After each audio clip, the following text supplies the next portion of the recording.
Assalamualaikum warahmatullahi wabarakatuh. Halo guys, akhirnya kita jumpa lagi.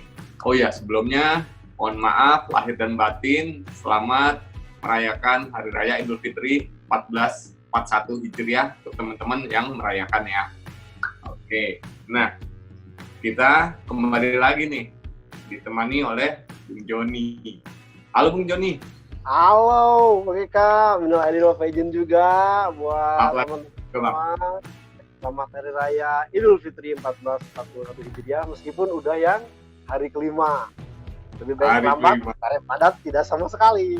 Apa kabar Bang Eka? Kabar baik Bang, gimana Bang? Tetap sehat kan? Alhamdulillah sehat. WFH forever. Oh enggak. Stay at home-nya gimana Bang? Ya paling tidak olahraga dikit, kerja, makan, terus ya yang lebih tidur. Rutin pas puasa sih enak tuh. Ya jam kerjanya agak siangan, tidurnya panjang. Oke, nih Bang, kita udah lama nggak bersua, terutama ngomongin tentang MotoGP ya Bang. Bagus banget. Kemarin-kemarin kan kita ngobrol tentang nostalgia ya, bareng sama Kang Jayadi dan juga Mas Hendriansyah. Nah, sekarang kita akan kembali ngomongin tentang MotoGP Bang. Terutama MotoGP. Nah, ini terutama kita ngomong tentang peluang loh Bang. Maksudnya peluang, apakah kemungkinan, ya prediksinya bukan prediksi ya, tapi perencanaannya MotoGP seri perdana 2020 itu digelar di sirkuit Jerez tanggal 19 Juli ya Bang.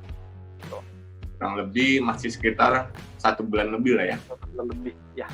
Nah, kalau menurut Bang Joni nih, kemungkinan peluangnya gimana? Untuk ya, kalau digelar atau enggak?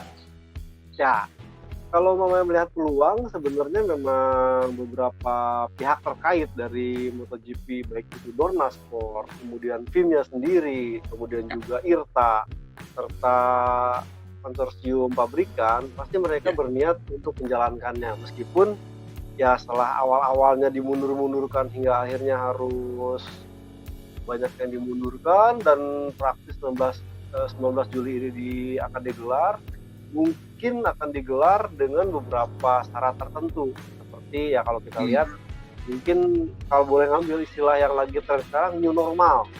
Jadi ada protokol kesehatan yang harus dijaga, dan itu sampai kan baik Herve Poncharal sebagai IRTA sendiri yang mewakili tim dan pembalap, mereka berusaha keras. Emang tujuan utamanya menjalankan gelaran 2020, tapi memang dengan strict atau kondisi yang sangat ketat, seperti mungkin nanti akan ada tes dulu, tes positif corona atau enggak, kemudian pembatasan awak personel di MotoGP, dan paling yang mungkin agak sedikit tanda petik miris buat pembalapnya adalah gelaran MotoGP diadakan tanpa penonton, atau artinya pintu tertutup. Itu mungkin beberapa close door. Ya, close door, ghost race, banyak istilahnya. Tapi itu memang skenario yang paling mungkin kalau mau jalan. Tapi tapi sampai saat ini memang Dorna sendiri sudah mulai mengajukan beberapa planning, mulai dari Jerez digelar 2 kali race, kemudian Red Bull 2 kali race. Artinya memang mereka sudah mempersiapkan skenario yang ada, tinggal mungkin bagaimana nanti dari kebijakan pemerintah, karena kondisi darurat COVID-19 ini masing-masing negara mungkin udah bakal dibuka per Juni nanti. Melalui tadi ya Bang, yang istilahnya new normal itu ya? Iya, betul. Walaupun dengan ada beberapa protokol. Siap. Oke. Nah, ini kan sebenarnya tinggal menunggu antara kesepakatan dari Dorna Sport, IRTA, dan juga pemerintah Spanyol ya? Ya, betul. Apakah itu memungkinkan untuk digelar atau enggak gitu ya? Iya. Nah, tapi gini Bang, menurut Bang Joni sendiri nih ya, kemungkinan akan digelar apa enggak? Saya sih punya feeling bakal digelar, karena mau tidak mau dengan 2020 ini begitu banyak awal-awalnya rame semarak, mulai dari kontrak seorang Viñales diperpanjang, kemudian Quartararo masuk tim pabrikan, artinya sebenarnya udah di sulut awalnya ini MotoGP 2020 bakal seru. Kemudian juga kan berbagai macam pengembangan baru teknologi dari Ducati yang memperkenalkan yang suspensi belakang di Aprilia dengan motor baru. Sebenarnya ekspektasi penglihatan MotoGP dan juga ya penonton kebanyakan itu berharap MotoGP 2020 digelar. Apesnya memang ada wabah pandemi ini, dan bahkan setelah kemudian itu kan sempat jalan ronde pertama yaitu di Qatar ya 8%, meskipun akhirnya si MotoGP-nya tunda ya, dan mereka kemudian berusaha untuk mundur 2 minggu, tapi kemudian Thailand nggak bisa, Amerika nggak bisa, sampai akhirnya ya diputuskan untuk dihentikan sampai waktu yang memungkinkan, dan sekarang ini, dan bahkan mereka sempat berencana menjalankan meskipun dengan minimum 10 ronde aja, dan bahkan mereka kemarin ya sudahlah kalau tidak dijadikan, kalau minimum 10 berarti tidak jadi kejuaraan dunia ya nggak apa-apa, yang penting jalan. Dan mungkin juga beberapa tim nih udah bekerja sama dengan sponsor, artinya ada yang trial untuk tujuan bagaimana nanti lanjut di ronde berikutnya dengan patokan di musim 2020 ini. Artinya ya banyak faktor, dan juga kalau kita melihat adanya pembalap yang baru dikontrak tapi dikontrakkan di musim 2020. Kalau sampai 2020 ini tidak jadi, waduh kasihan juga. Jadi banyak faktor, dan memang kemungkinan akan dijalankan, tapi memang mereka mengungkapkan faktor safety dan juga keselamatan terkait dengan COVID-19 ini tetap prioritas. Seandainya mereka terpaksa harus mementingkan keselamatan, mungkin ronde nanti akan diubah lagi. Paling tidak saya rasa 2020 akan jalan. Oke. Ya, seperti Angel Charte sendiri ya, seorang dokter di MotoGP ya, medical MotoGP. Nah, dia juga menjelaskan bahwa akan ada seragam atau rangkaian tes ya. Untuk memastikan tes itu belum motor, bukan, tapi tes juga tes orangnya ya? Ya, orangnya apakah mereka ada reaktif terhadap COVID-19. Kalau memang reaktif kemudian dilakukan PCR atau swab negatif ya, mereka tidak boleh ikut. Dan ini berlaku juga buat si pembalap, dan seandainya katakanlah pembalapnya tidak, tetapi kemudian kru timnya terdeteksi positif, itu seluruh rombongan itu diputuskan tidak karantina. boleh Di karantina, Bang. Karantina 14 ronde, artinya 14 hari katakanlah. Seandainya sembuh mungkin bisa ikut, tapi kalau enggak, jadi mereka ambil keputusan tidak boleh ikut, ketimbang nanti ada kemungkinan menularkan ke orang lain. Nah, ini apa sih kalau katakanlah si pembalap saat ini udah isolasi mandiri, kemudian udah jaga kondisi, pada saat kemudian digelar tes positif, wah mereka malah nggak ikut. Ini benar-benar apa istilahnya ya, ketiban sial ini. Oke. Nah, jadi untuk di Jerez sendiri ini akan ada 2 ronde ya. Betul, 2 ronde atau 2 seri ya. 2 ronde. Oke, tapi 2 seri ya. Iya, jadi MotoGP Spanyol dan MotoGP Andalusia. Dan minggu kemudian lagi gitu. Ya. Karena ada sempat yang berasumsi 2 race ini mirip dengan Superbike sebagaimana yang sempat disetujui oleh Valentino Rossi, tapi pihak Dorna tidak seperti itu, melainkan 2 race. Pekan pertama mungkin tanggal 19 katakanlah digelar, baru digelar race keduanya di tanggal 26 atau 27. Oke. Nah, menurut Valentino Rossi sebenarnya ini agak sedikit aneh ya. Walaupun ya istilahnya di Jerez ini menggelar 2 seri ya. Ya. Nah, ini sebenarnya ada keuntungannya apa sih Bang? Ketika 2 seri digelar walaupun dalam minggu yang berbeda. Ya mungkin kalau kita ngobrol atau mendengar pembalap WSBK yang satu race-nya satu hari itu ada 2 race, mungkin kesulitannya adalah pada saat motor mengalami masalah trouble atau mungkin kecelakaan. Kalau harus di hari yang sama dengan jeda waktu yang tidak sampai 3 jam, ini mempersiapkannya akan sulit. Nah itu kalaupun ditampik bahwa WSBK adalah motor produksi, artinya tidak terlalu banyak perangkat yang eksotik atau mahal yang harus dibutuhkan. Nah lain dengan MotoGP, seandainya MotoGP mungkin kalau pembalapnya tidak bermasalah, ya artinya persiapannya hanya melakukan setting ulang atau mungkin mencari setting yang terbaik. Tapi kalau umpamanya rusak, mereka harus mengganti macam-macam. Ini agak menyulitkan. Makanya kalau umpamanya race-nya mungkin diselang sepekan, ini akan memberi keuntungan sehingga pembalap mungkin bisa sedikit cooling down emosinya. Kalau dia hasilnya buruk, kalau umpamanya hasilnya baik, dia bisa lakukan strategi seperti apa. Kemudian persiapan kalau motor rusak masih bisa diperbaiki. Dan juga kalau kita melihat kan akan ada sesi latihannya sendiri, tidak plek-plek. Ya kalau jaraknya sangat dekat, mungkin hanya akan ada warming-up lap, tidak ada kualifikasi lagi, nggak ada tes lagi. Nah kalau ada 2 hari ini, setidaknya race weekend ini hampir sama mirip, cuman waktunya aja yang mungkin hanya sepekan jedanya. Saya rasa itu lebih menguntungkan buat pembalap MotoGP ketimbang harus satu race di hari yang sama, tidaknya cuma 3 jam. Wah ini benar-benar yang ada ntar pembalap MotoGP-nya musim kedua. Makan gitu ya. Iya, kemudian mental, ya artinya pihak Dorna pun mungkin memikirkan hal seperti itu. Dan jujur juga mungkin ada apa istilahnya pengembalian kepercayaan, karena bila pemainnya diheres hanya sekali kemudian ditinggal, cuma sekali, ada seperti itu. Dan kalau mulai diadakan 2 kali ini, tidaknya membuat orang percaya kondisinya udah mulai teratasi dengan kondisi yang saat ini kita menghadapi pandemi COVID-19. Oke.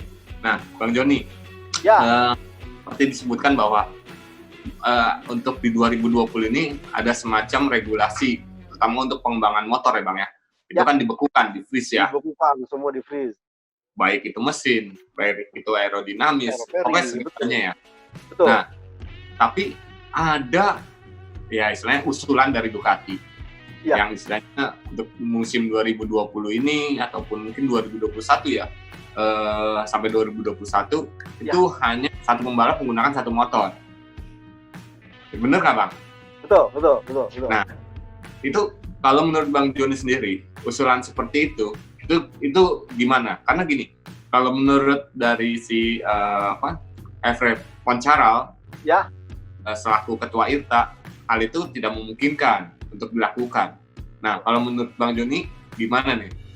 Ini sebenarnya memang konsep satu motor ini bukan rumor pertama kali, karena di saat kemudian Dorna mengembangkan MotoGP 4 taknya terlalu mahal, kemudian dia membuat CRT, itu memang tujuannya untuk memurahkan MotoGP dan membuat motor MotoGP itu hanya satu. Cuma masalahnya kalau kita lihat dengan teknologi yang ada, kemudian berbagai macam aturan yang menggunakan satu produk, misalkan seragam, ban seragam, ini memang agak menyulitkan karena seandainya mungkin ECU-nya dibebaskan atau apa, pabrikan masih punya stok spare masing-masing.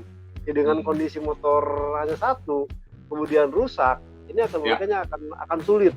Nah, mungkin ini berlaku di motor Moto2 itu karena memang semuanya satu merek, seperti sasisnya satu, mesinnya satu. Ini mungkin akan lebih mudah. Kalau namanya dengan berbagai macam motor, merek, pabrikan, ini masing-masing punya kelebihan dan kekurangannya masing-masing yang mungkin motornya ini memerlukan juga penanganan yang cukup harus spesial. Itu sebabnya ya 2 ini sudah sangat ideal. Terlebih lagi yang paling parah adalah kalau terjadi insiden di saat mungkin sebelum balapan, di motor yang keduanya sebagai cadangan, dan bahkan sempat kejadian juga motor keduanya malah dikanibal untuk mempersiapkan motor pertama. Jadi masih jadi bahan pertimbangan, dan mungkin itu juga Efre Poncharal mengungkapkan agak menyulitkan karena saat ini mereka masih memerlukan istilahnya kontribusi dari pabrikan. Sementara pabrikan kan punya gengsi, punya rule sendiri. Kalau mamanya ternyata dibatasin, ya ngapain juga. Nah, ini mungkin masih akan jadi perdebatan, terkecuali konsep MotoGP-nya nanti itu mirip dengan Moto2. Satu pemasok taksi, satu pemasok mesin, dan ini benar-benar bisa menjadikan hal satu tim MotoGP bisa menurunkan satu motor saja. Oke. Karena kan sebenarnya alasannya Ducati itu lebih kepada efisiensi biaya ya. Ya. Tapi ya tadi rasanya itu agak sulit, terutama kalau ketika ya ibaratnya terjadi flag to flag lah ya. Ya, betul. Itu kan agak sulit. Kalau nggak flag to flag ganti motor, maka ya kayak dulu lagi, pembalap harus masuk pit, ganti ban, baru jalan lagi. Ya itu akan melamakan waktu cukup lama juga. Memang setuju. Oke. Nah, Bang Joni, ini bahasan yang ketiga, yang terakhir untuk di sesi ini nih sebenarnya. Okay. Memungkinkan nggak untuk MotoGP digelar di benua Asia? Ya seperti di MotoGP Thailand, MotoGP Malaysia, Jepang. Ini gimana menurut Bang Joni? Ya, kalau kita melihat kondisi darurat di masing-masing negara Asia yang tadi disebutkan, sebenarnya kalau kita melihat grafik belakangan ini, kondisinya cenderung stagnan, dan bahkan di Malaysia sudah mulai dilakukan pelonggaran PSBB kayak di sini. Thailand bahkan lebih cenderung hampir sudah tidak ada korban meninggal. Mungkin Jepang yang masih memerlukan waktu, karena memang Jepang ini tidak memperlakukan lockdown seperti negara yang lain. Nah, kemungkinannya akan dilihat dulu. Paling tidak setelah Eropa jalan, ini kita berharap MotoGP 2020 berjalan di Eropa mulus, lancar, dengan pemberlakuan dua race dari Jerez kemudian ke Red Bull, 2 race juga, Silverstone kemungkinan 2 race juga, baru ke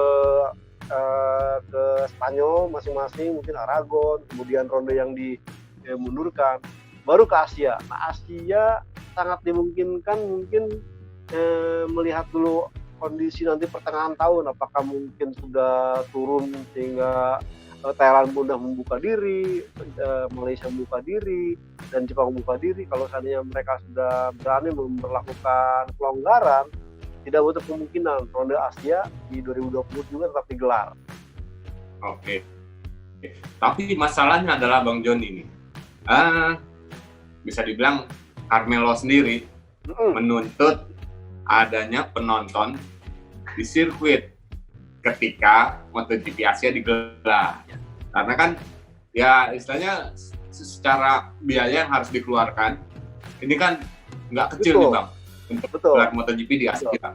Ya. Nah, seenggaknya dengan hadirnya penonton, ya sponsor, itu juga bisa menutup biaya logistik ya. Ya, setuju, karena memang ke Asia itu jauh lebih mahal.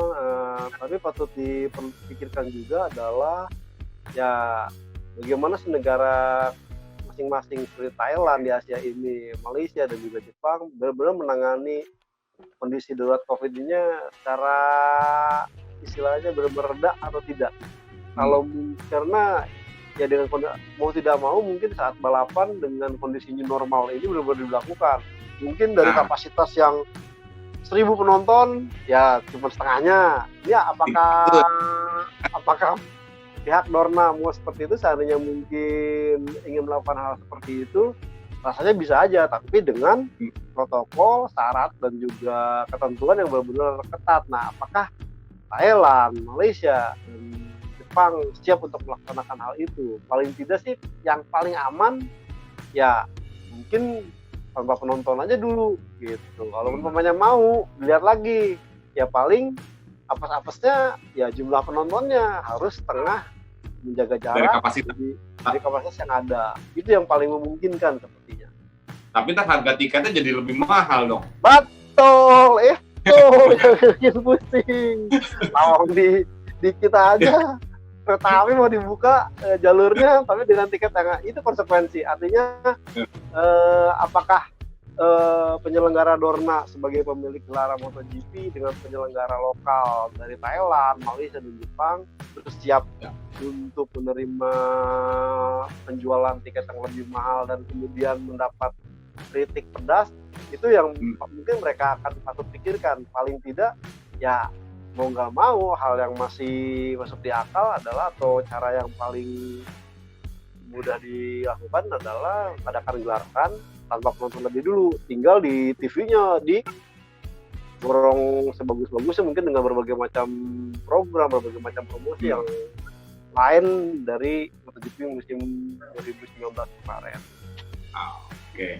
Berarti untuk Asia juga MotoGP new normal harus diberlakukan ya Bang ya? Pasti harus.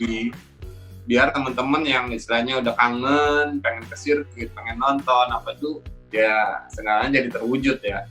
Udah siap-siap juga mungkin masker ya. Iya, mesti pakai bawa hand stabilizer, hand sanitizer. Kayak handphone Bang Joni dong, pakai hand stabilizer. Gimbal itu. Oh, gimbal. Oke Bang Joni. Nah, rasanya untuk di sesi ini udah cukup panjang nih Bang. Siap. Nah, nanti kita akan membahas lagi tentang ya gimana nih kontrak pembalap MotoGP di 2021 ya. Yep, betul. Oke. Nah, untuk yang sesi ini saya Budiansyah dari Otor ID dan juga Gritoto.com. Mohon pamit guys.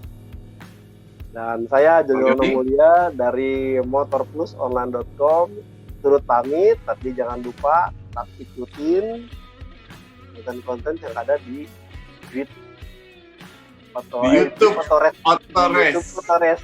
ID. Udah lama jadinya sih. udah lama nggak syuting ya Bang ya? Jadi tidak lupa ya. 2 bulan lebih Bang. Aduh. Oke guys, jangan lupa subscribe juga ya dan like. Ya. See you.